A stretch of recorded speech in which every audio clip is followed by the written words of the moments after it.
begin argument in United States versus Anderson. Mr. Milling.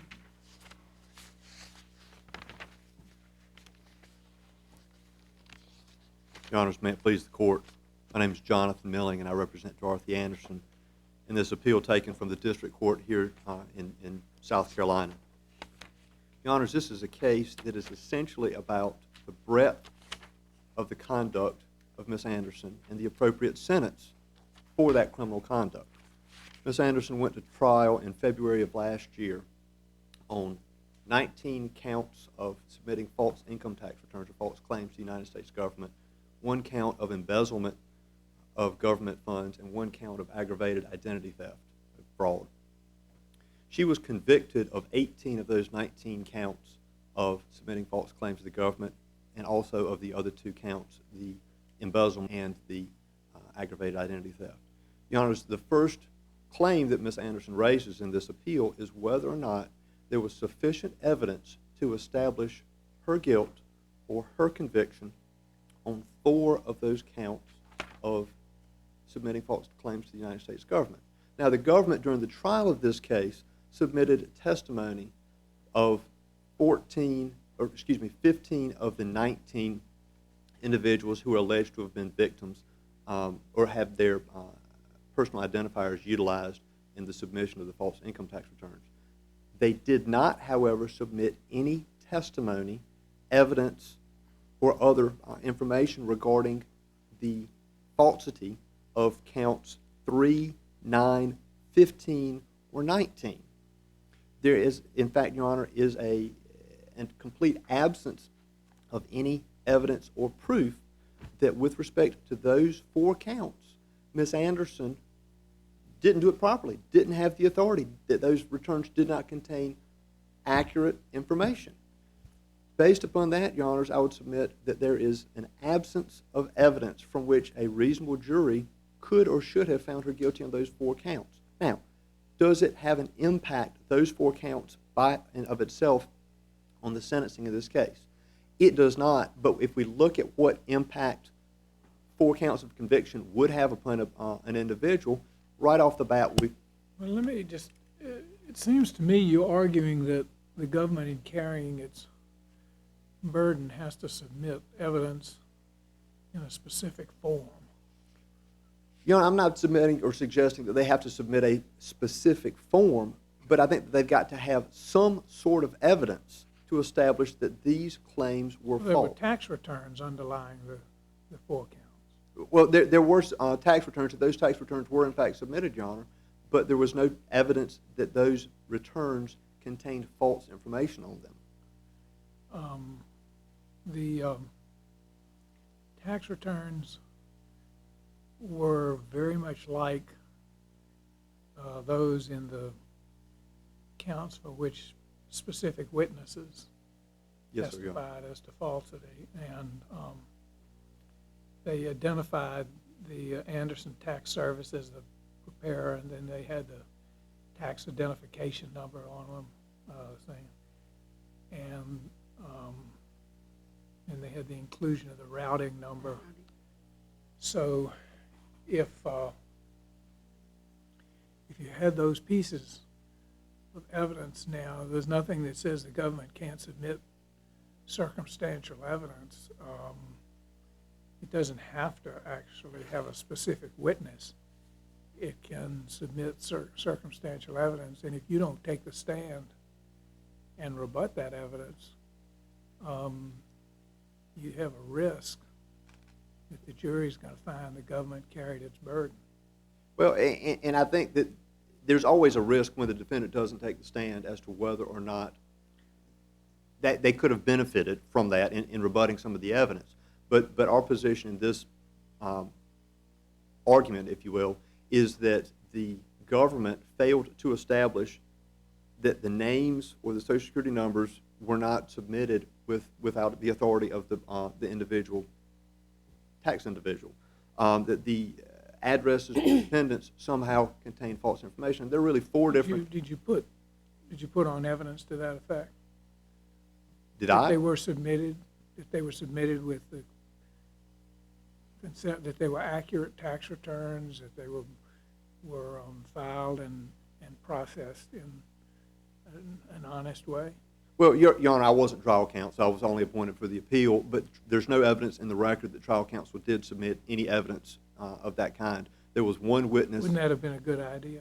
I think that trial counsel probably could have benefited from that. If the evidence was there to submit, Yes, Your Honor. and that if the evidence was there to submit, it would have been submitted. And Your Honor, I would submit that the essential defense which was presented in this case was that instead of Ms. Dorothy Anderson being the individual who actually prepared these tax returns and submitted them, that there was an individual by the name of Ms. Tamika Davis, as I recall, who was taken into Ms. Anderson's home, and that she, in fact, was paid, I think, $300 a What week. about the inclusion of the routing number? Well, I think that certainly is information that the money was to have been deposited into an account controlled by Ms. Anderson. And that is something which is consistent amongst each of these tax returns, as well as the tax preparer identification numbers, the PTIN and I think it's the TPIN, both allocated to D.L. Anderson Tax Services. But we would submit, Your Honor, that without evidence establishing that the 4 returns in question here contain false, fictitious, or otherwise fraudulent information. But there was evidence. What you're objecting to is the admission of circumstantial evidence. And I don't know the rule that prohibits that. Well, and there's not a rule that prohibits it, but I think in looking at judgment of acquittal, it's our obligation to look whether or not there was sufficient evidence from which a reasonable jury would have found her guilty.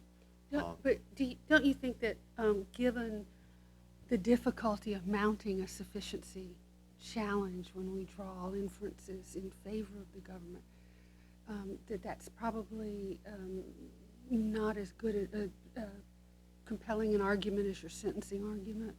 Yes, Your Honor, and I will directly move into that sentencing argument and start with the argument dealing with the 2-level enhancement, which relates to the number of victims in this particular case. Before you do so, I at least want to understand at least how this evidence was put in. Foundational wise, in terms of the foundation, I take it there was an agent There was, Your Honor. testified, Yes, sir. and his testimony simply indicated these are, The tax records which were submitted. Yes, sir. and they look just like the others. Yes, sir. They have the routing number of the others, Yes, sir. and therefore the jury, along with the other similarities, can now infer they are unauthorized. That's the government's position. I'm not sure I follow that. Judge Wilkerson has asked about you putting on evidence, but the burden's on the government to prove those. Was it an element of the offense that they were unauthorized? The elements of the offense are that they were false or fictitious, and otherwise, I think that there are a number of different ways that they could have proven. Can you authorize a false or fictitious tax return? I think that if they were in cahoots with one another, they could have. They could have both been intending to defraud the government by submitting the false claims. And the inference of falsity would arise if, from the government's perspective, by virtue of the fact they look just like the other ones, and therefore you have a pattern of doing this. Yes, sir. And how long had she been doing this? This was for the tax year of 2007. Returns were submitted on or about April 15th of 2008. I suppose they could have pulled some forms up from the previous years and put those in too. Then. I believe she Look didn't. just like that. Well, and Your Honor, I don't believe that the evidence presented that she received her tax preparer filing numbers for the previous years. I think that she had just received it for 2007. I think that was the first time. All right. Your Honor, if we look at the number of victims enhancement, our position, as we've outlined in our brief, is that the United States government is the singular and only victim that properly should have been classified in this particular case. We look at the first group of counts for the sentencing, and it's clear that whether it's submitting false claims to the government or the embezzlement of government funds, the government, the United States government, is the victim of those funds. Now, they are the only party that has a direct loss in this particular case. If you look at the commentary, there is a provision where if the use of a means of identification is utilized, the definition of victim is expanded to include individuals whose means of identification has been utilized to perpetuate that fraud upon the government. And so we do have that initial clause which authorizes the expanded definition of victim in this case. But because Ms. Anderson was also convicted of aggravated identity fraud, 1028A, the comments to section 2B1.6 specifically provide that you're not to use an enhancement or a specific offense characteristic which involves the use of a means of identification in connection or in conjunction with the sentence, because that's already taken into account in the 1028A 24-month mandatory consecutive sentence.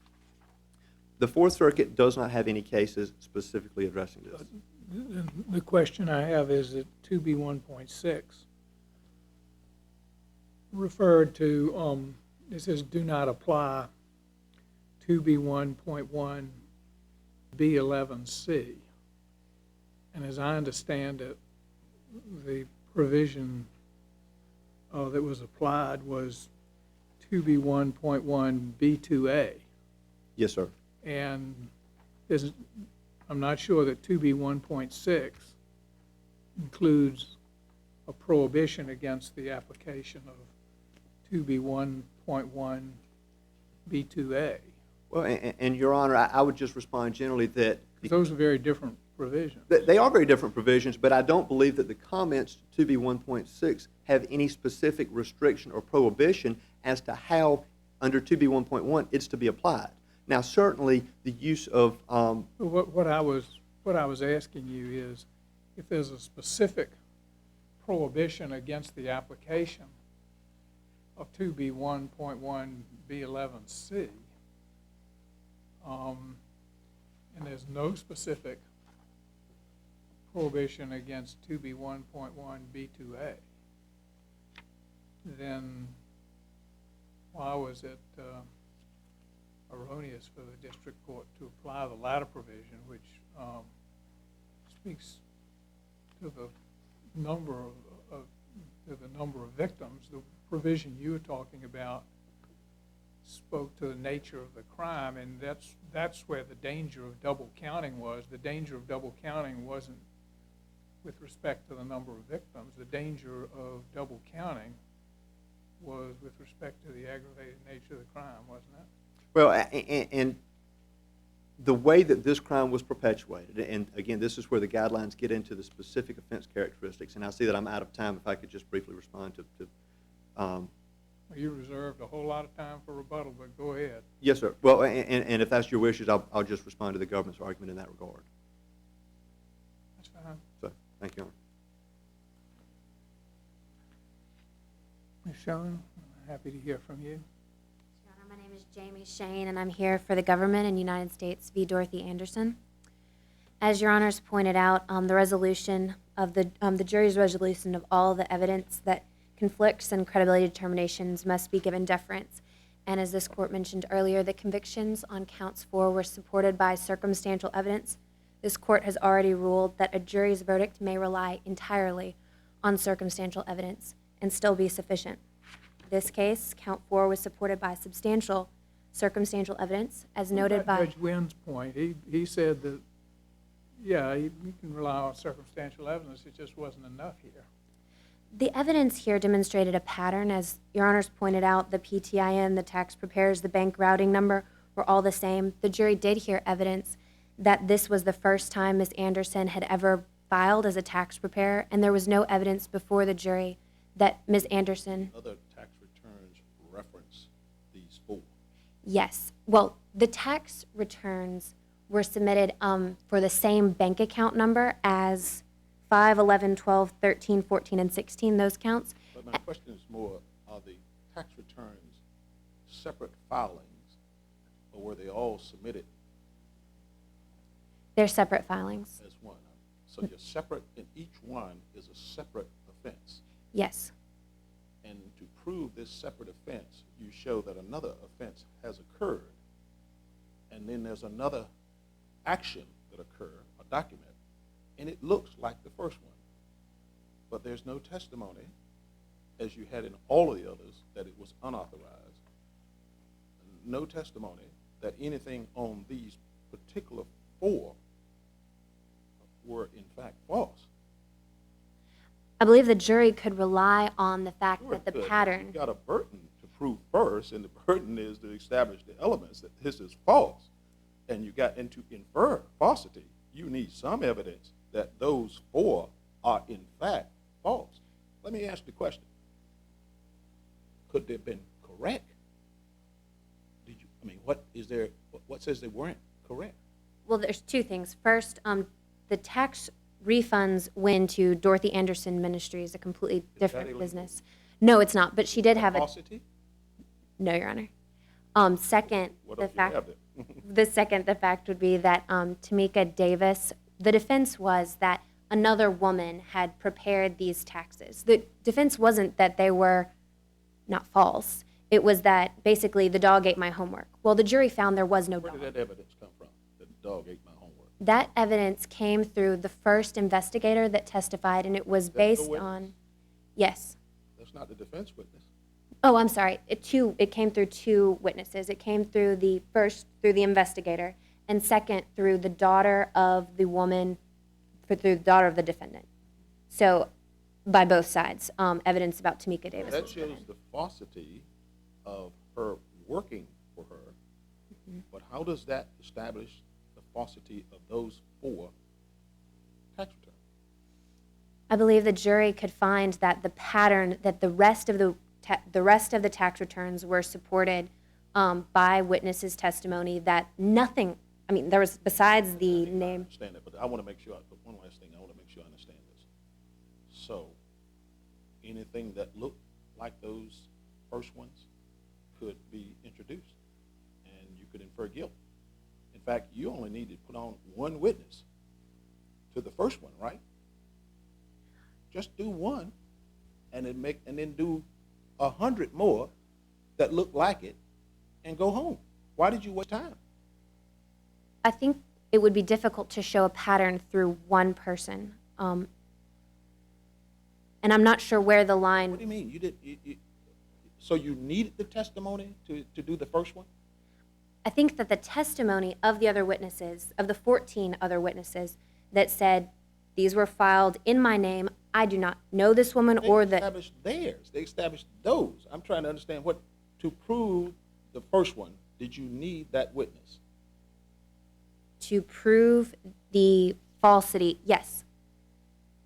I think that in order to demonstrate a pattern of false returns, that you would have to show through some means that there was Your falsity. point is that not just for one, but for a great many tax returns, there was specific testimony.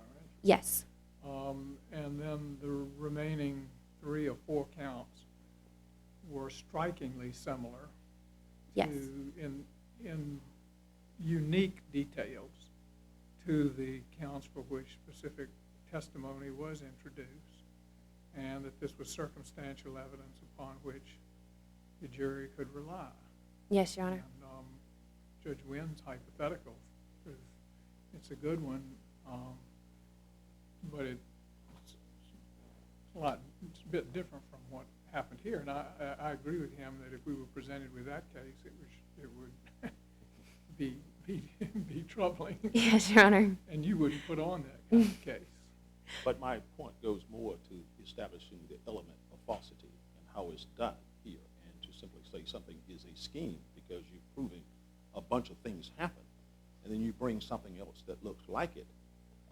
I'm wondering how this comes out to play. I'm thinking of 404 type evidence. How do you propensity and things of that nature? Would we allow someone to say, bring this in because it looks like something else, or would we say it's more prejudicial than not? And that's not to establish guilt. That's just that has a whole different purpose. And yet this is to establish guilt. And it must have been terribly important for you to have those 4 Because it looks like to me, she could have gotten this sentence just about with the others. She could have gotten this sentence with, I don't get without it. it. I mean, why would you got those four, and there must have been a reason you didn't have the witnesses. The reason that the witnesses weren't there, as discussed outside of the jury's hearing and then also in front of the jury, was were either unavailable or sick, or and there were, I believe, a couple, maybe two that weren't located. So I think my last question is, how many witnesses did you need to get your scheme? I think that would depend on each case. In this Tell case, me about this case. Tell me, how many of these witnesses, when was the scheme established? Did you need all 15, or was it at 2, 3, 4? When was this scheme established? Your argument. I think it is very helpful that it is more than half here by a good bit. And Okay. Or 15. yes, We have 15. And then if you had 100 more returns, you've already established this guilt. They're guilty already of the other 100, because the scheme is, why does it end here? Because the facts end here? the facts end here, yes, Your Honor. As far as the argument for issue number 2, as the Sixth Circuit has held in United States v. Lyles, the defendant's interpretation of comment 2B1.6 is far broader than either reason or precedent would permit. As the analysis of the sentencing guidelines begins with the plain language of the comment, which, as Your Honors have already pointed out, plainly states that it punishes the transfer, possession, or use of the means of identification. As the Sixth Circuit and the 10th Circuit have both distinguished already, the number of victims affects the impact and is not double counting for giving credit for the same act again. Even though they are defined by the same thing, it punishes the impact of the crime rather than just the act. As I understand those other circuits, they talk about, there's a prohibition on the application of 2B1.1 B11C. Yes, and this court has already held that also in United States v. Wallace, that it would be double counting for a court to, and I believe Wallace held that a court improperly double counted because they had given a 2-point enhancement for 2B11C. I think it was 10 at the time, but 2B11C. And as the comment The provision here was, there wasn't any application of B11C. there was not. No, Your Honor. This was B2A. This was B2A. I believe the defense's argument is that because of the definition of victims, it somehow falls under that. But as the court has ruled as this court has ruled in Hampton, double counting is presumed to be permissible unless specifically stated. The specific prohibition in 2B1.6 is for a specific enhancement in the guidelines and does not. I don't believe there's a circuit yet that has held that it is a bar for everything. I believe the First Circuit in Sharpka said that 2B1.6 applies to certain enhancements, but not all. Right. If the court had imposed enhancement under, it precludes application of a 2-level enhancement under B10C1. Yes. This is very hard to follow. Yes, it's a lot of comments and notes. Here, the legislative intent, as indicated by the Supplemental Appendix C Amendment 677, is to avoid unwarranted double counting. Here, you do not have unwarranted double counting. You have counting for two different things, the impact of a crime and the act, both by the plain language and by the history of this comment. The counting of victims is clearly permissible. The in these tax cases with respect to victimhood, is it fair to count the taxpayers as victims in addition to the government? One of the issues with this case specifically is they were victims both by, well, they were victims in the sense that you just mentioned, the government was relieved of some of its money, but they also were victims because their identities, their social security numbers were used without their permission. None of these returns, the false returns were not filed with the taxpayers were not co-conspirators Correct. in the scheme, basically. Correct. And as long as it was done, as long as their personal identifying information was stolen and co-opted without their permission, it's fair to see them as a victim. Yes, Your Honor. If Your Honors have any further questions? Well, I want to, I know we are limited to the facts here, what we have, but I'm still a little disturbed about these 4 returns. And what's similar on them? You've got a tax preparer number and a routing number. I'm looking at one of the exhibits now. Mm-hmm. And what's similar with the others? So it's the same preparer, the bank routing number. The PTIN is the individual number so that the bank preparers don't have to use their social security numbers on each of the forms. And then those all went into account 2213, which was Dorothy Anderson Ministries.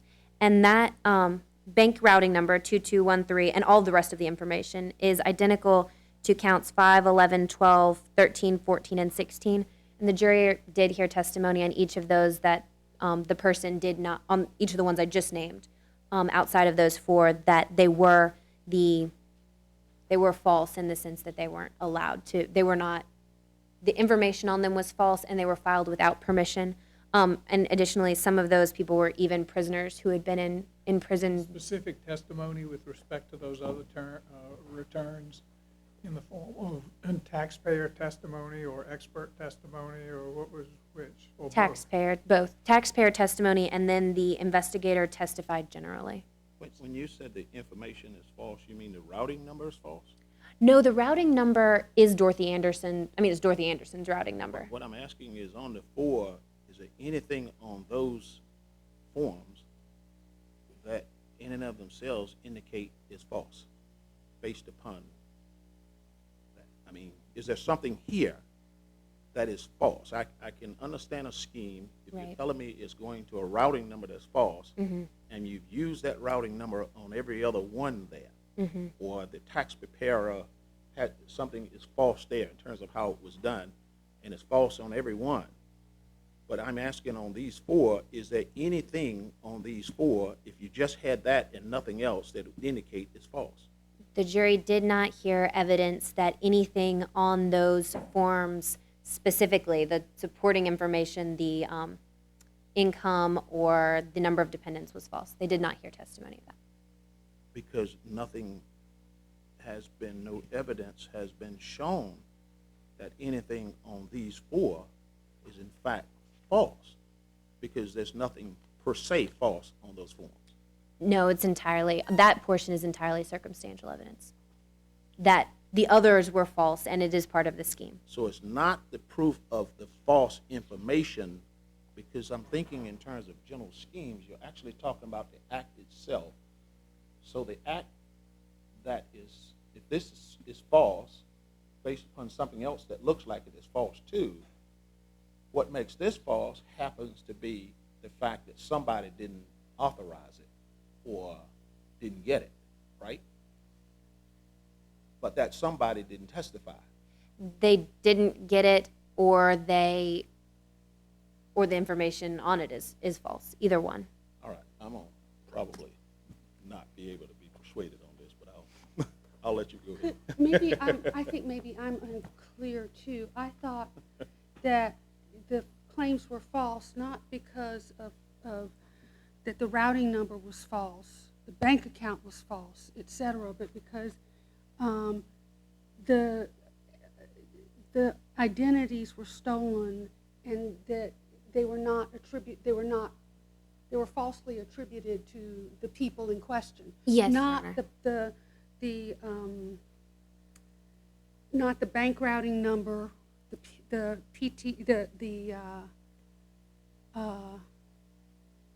tax ID number, the funds from the false returns went into the same account as the funds from the 4 where there was no specific supporting. So it's not the facial falsity, it's the unauthorized nature of it and the inferences to be drawn from the fact that all of that money went to the same person, the same account, the same place. Yes, Your Honor. If I misspoke earlier, No, your I understanding was is thinking maybe I was. I'm clear on that point, too. Okay. I think Judge Duncan has phrased it right, but I think the perspective is just different, that to simply say somebody else did something, what's missing here is that in every instance, the routing number is the same, and nothing false there, as I said, the taxpayer. And those are the similarities you pointed to. That's the testimony. There's no testimony that anybody here did not authorize these. That's the problem I'm having. But you've got plenty of testimony on the others, because everyone is a separate offense. And it's because it's not the substance of it. If it was that the routing number was wrong on this one, and you got others that show a scheme of using that wrong of that same thing, I follow that. But I'm having difficulty following, bringing in a piece of paper that there's nothing false at all about it, and says, well, this looks just like the rest of them, so she's guilty of this. yes, Your Honor. But you had 15, so I don't get it. I still don't get why you needed the 4. Two additional points. The first one, with the caveat that I understand that your point is that is the government's burden of proof. I think that the jury did and could also consider the fact that Ms. Anderson's defense was, one, she didn't file any of these, that this Tamika Davis filed them, and there was no evidence. That you have to prove this beyond a reasonable doubt. Yes, and there was no evidence. She didn't testify. She didn't testify. She did put up testimony, and they did make argument. And I think that the jury could consider the fact that there was the evidence that these were so similar to the others, that there was no evidence whatsoever that she had ever filed a correct income tax. I think I understand your point. Okay. I think there's very adequate evidence that this looks bad. Yes, Your I Honor. don't think you've proven it beyond a reasonable doubt. Yes, Your Honor. Okay, It's but a thank you. question really of whether juries can draw inferences, isn't it? Yes, Your Honor. And if juries can't draw inferences from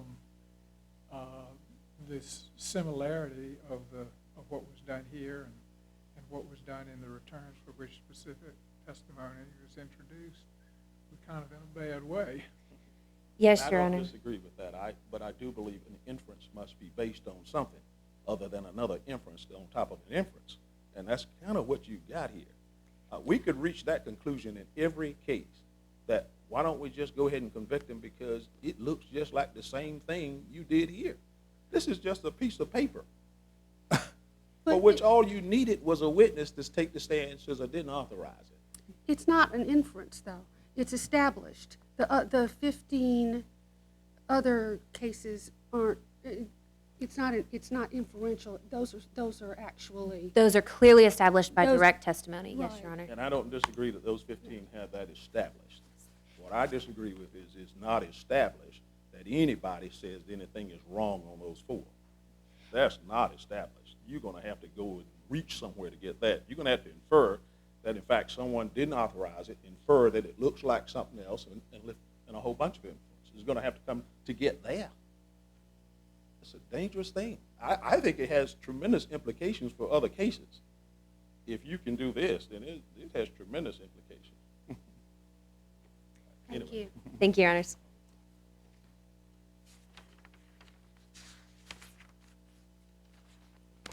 Your Honors, may it please the court, turning to the 2B1.6 and the victim enhancement, I went back during opposing counsel's argument and want to make sure that I was correct in my review of the specific language utilized by the Sentencing Commission in their comments.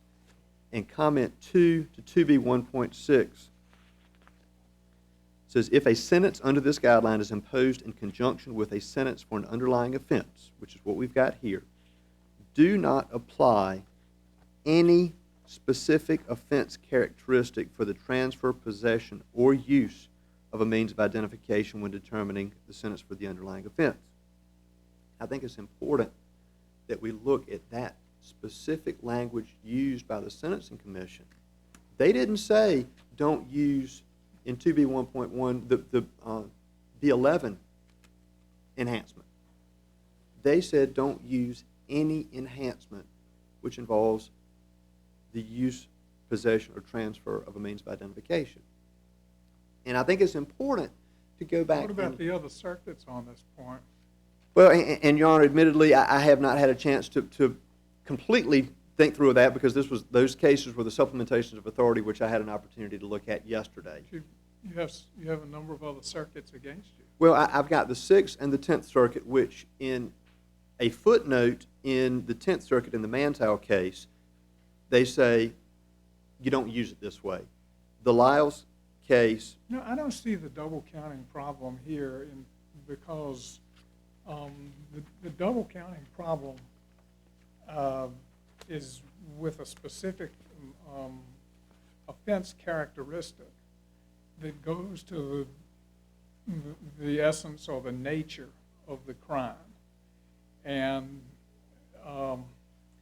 that seems to me, the whole idea is that, you don't want to have a 2-year mandatory minimum under 2B1.6 and then pile on top of that something which speaks to the aggravated nature of a crime for which the mandatory minimum has already been applied.